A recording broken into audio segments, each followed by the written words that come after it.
டெல்லி பயணம், அமித்ஷாவுடன் சந்திப்பு உள்ளிட்டவை குறித்து சேலம் ஓமலூரில் அதிமுக பொதுச் செயலாளர் எடப்பாடி கே பழனிசாமி செய்தியாளர்கள் சந்திப்பில் கூறியதாவது: வெளிப்படையாக அறிவித்துவிட்டே உள்துறை மந்திரி அமித்ஷாவை சந்தித்தேன். துணை ஜனாதிபதியை நேரில் சந்தித்து வாழ்த்து தெரிவித்தேன். டெல்லியில் உள்துறை மந்திரியுடனான சந்திப்பு வெளிப்படையானது. அரசு காரில் போய்தான் சந்தித்தேன். என் எழுச்சி பயணம் சிறப்பாக இருந்ததாக அமித்ஷா பாராட்டினார். அதிமுக உட்கட்சி விவகாரம் குறித்து அவரிடம் நான் பேசவில்லை. அதிமுக விவகாரத்தில் பாஜக தலையீடு இல்லை. அதிமுக உட்கட்சி விவகாரத்தில் தலையிட மாட்டேன் என அமித்ஷா ஏற்கனவே கூறிவிட்டார். முகத்தை மறைக்க வேண்டிய அவசியம் எனக்கு முனையளவும் கிடையாது. காரில் வெளியே வரும்போது என் முகத்தை துடைத்தேன். இதனை அரசியல் செய்தது வேதனை அளிக்கிறது. மத்திய அரசுடன் இணக்கமாக இருந்ததாலே 4 ஆண்டுகள் சிறப்பான ஆட்சி எங்களால் கொடுக்க முடிந்தது. நான் முதலமைச்சராக இருக்கும்போது மத்திய அரசிடம் பேசி ஏராளமான திட்டங்களை செயல்படுத்தினேன். கூட்டணியை பொறுத்தவரை அதிமுகவில் நான், பாஜகவில் அமித்ஷா கூறுவதுதான் இறுதி என்று கூறிய அவர், அதிமுகவில் கட்சி கட்டுப்பாட்டை மீறுவோர் மீது கடும் நடவடிக்கை எடுக்கப்படுகிறது. கட்சியிலிருந்து நீக்கப்பட்டவர்களிடம் தொடர்பு வைத்திருந்தால் நடவடிக்கை பாயும் என்பதே சிறப்பு தீர்மானம். அதிமுக சிறப்பு தீர்மானத்தின்படி செங்கோட்டையின் மீது நடவடிக்கை எடுக்கப்பட்டது.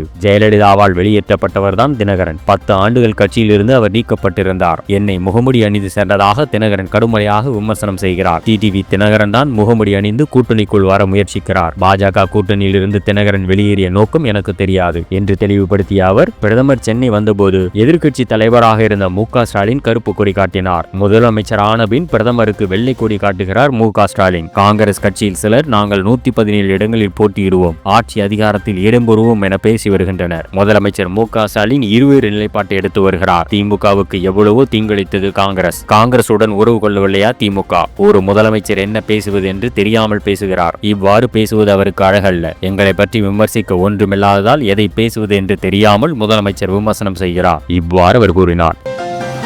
பனை மரங்களை பாதுகாப்பது என்பது சுற்றுச்சூழல் சமநிலைக்கும் பொருளாதாரத்திற்கும் பாரம்பரியத்திற்கும் முக்கியமானது. பனை மரங்கள் வறட்சியை தாங்கி வலுவாக நிற்பதுடன் பனை வெள்ளம், பாய் உள்ளிட்ட பல பொருட்களை தந்து விவசாயிகளுக்கு வாழ்வாதாரம் அளித்து வருகிறது. புயல், வெள்ளம் போன்ற இயற்கை சீற்றங்களின் போது நிலச்சரிவை தடுப்பதில் பனை மரங்கள் முக்கிய பங்கு வகிக்கின்றன.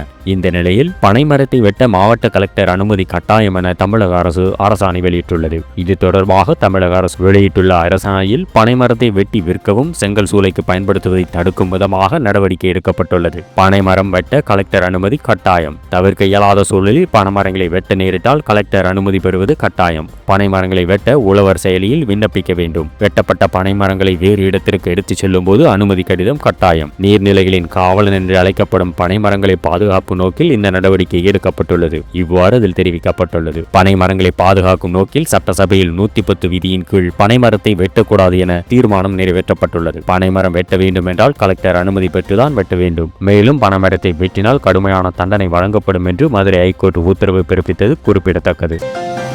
மாற்றம் என்று சொன்ன அனைவரும் மாறினார்கள், மறைந்து போனார்கள். அதிமுக மட்டும் மாறவில்லை என்று முதலமைச்சர் மு.க. ஸ்டாலின் கூறியுள்ளார். கரூர் திமுக சார்பில் அண்ணா பிறந்தநாள், பெரியார் பிறந்தநாள் மற்றும் திமுக தொடங்கப்பட்ட நாள் ஆகிய முப்பெரும் விழா கரூர் கோடங்கிப்பட்டி பைபாஸ் சாலை பகுதியில் நேற்று நடைபெற்றது. விழாவில் பேசிய முதலமைச்சர் மு.க. ஸ்டாலின் கூறியதாவது: 2019ஆம் ஆண்டு நாம் எதிர்கொண்ட அனைத்து தேர்தல்களிலும் எதிரிகளை எல்லாம் கலங்கடிக்கும் வெற்றியை பெற்று வருகிறோம். இந்த வெற்றி பயணம் 2026ஆம் ஆண்டிலும் நிச்சயம் தொடரும். உங்களை போன்ற உடன்பிறப்புகள் இருக்கும் வரை எந்த கொம்பனாலும் திமுகவை தோற்கடிக்க முடியாது. அதற்காகத்தான் ஓரணியில் தமிழ்நாடு என்று ஒரு பிரச்சாரத்தை முன்னெடுத்து 1 கோடிக்கும் அதிகமான குடும்பங்களை இயக்கத்தில் ஒன்றிணைத்திருக்கிறோம். தமிழ்நாட்டின் வளர்ச்சிக்கு இடையூறு செய்வது காவி கொள்கை என்று மக்களுக்கு நன்றாக தெரியும். 2000 ஆண்டுகளாக அந்த கொள்கைக்கு எதிராக திராவிடம் போராடி கொண்டிருக்கிறது. அந்த கொள்கையின் அரசியல் முகமான பாஜக அரசுடன் தொடர்ந்து போராடி கொண்டிருக்கிறோம். கடந்த அதிமுக ஆட்சியை காப்பாற்றியதே பாஜக தான் என்று எதிர்க்கட்சி தலைவர் எடப்பாடி கே பழனிசாமி உண்மையை பேசியிருக்கிறார். அந்த கைப்பாவை அரசை தமிழ்நாட்டு மக்கள் தூக்கி எறிய திமுக தான் காரணம் என்று நம் மீது வன்மத்தை கொட்டியும் தொடர்ந்து இவ்வளவு குடைச்சலும் கொடுத்து கொண்டிருக்கிறார்கள்.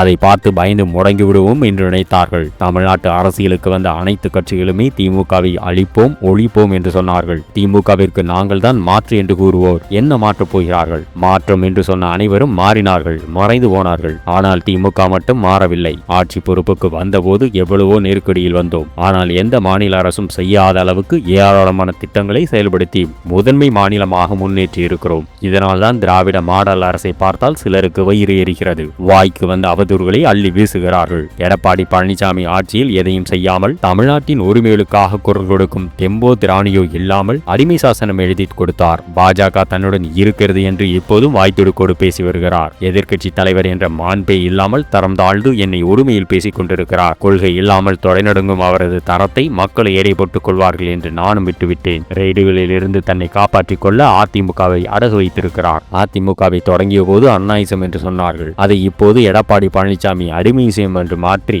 அமித்ஷாவே சரணம் என்று மொத்தமாக சரணராகி இருக்கிறார். முழுமையாக நனைந்த பின்னர் முக்காடி எதற்கு என்று கேட்பதை போல டெல்லியில் கார் மாறி மாறி போன பழனிசாமியை பார்த்து காலிலேயே விழுந்த பின்னர் முகத்தை மூட கட்சிப்பதற்கு என்று கேட்கிறார்கள். இவ்வாறு அவர் பேசினார்.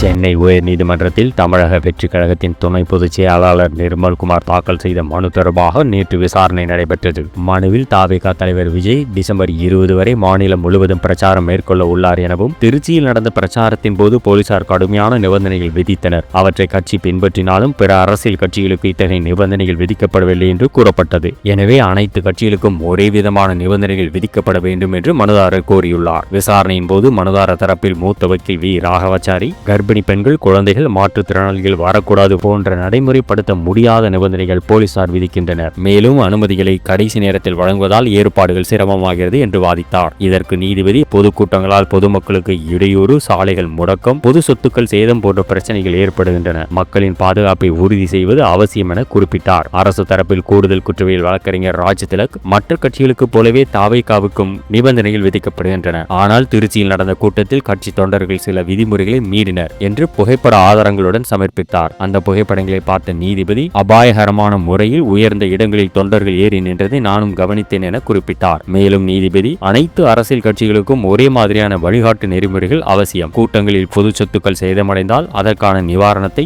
அரசு அல்லது சம்பந்தப்பட்ட கட்சியை வழங்க வேண்டும். இதற்காக கூட்டம் நடத்தும் கட்சியிடமிருந்து போலீசார் உத்தரவாத தொகையை வசூலிக்க வேண்டும் என்றார். இந்த வழக்கு மீதான அடுத்த கட்ட விசாரணை செப்டம்பர் 24ஆம் தேதிக்கு ஒத்திவைக்கப்பட்டது. அன்றைய தினம் போலீஸ் தரப்பில் விரிவான பதில் மனு தாக்கல் செய்ய நீதிமன்றம் உத்தரவிட்டுள்ளது.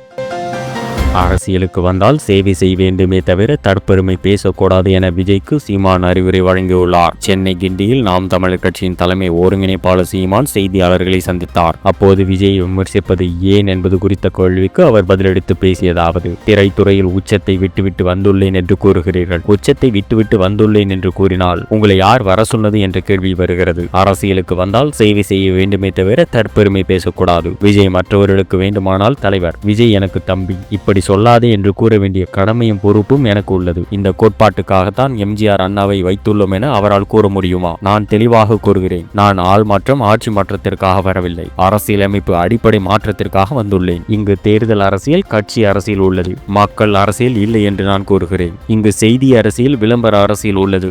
சேவை, செயல் அரசியலை நோக்கி நான் செல்கிறேன். அப்படி தனது நிலைப்பாட்டை எடுத்துச் சொல்ல வேண்டும். சரியில்லை என்று சொல்வதற்கு ஒரு ஆள் தேவையில்லை. எது சரி என்று சொல்லவே ஒரு ஆள் தேவைப்படுகிறது. தாவேகா இளைஞர்கள் இன்னும் நிறைய கற்றுக்கொள்ள வேண்டும். அவர்கள் பக்குவம் அடைய வேண்டும். இவ்வாறு சீமான் தெரிவித்தார்.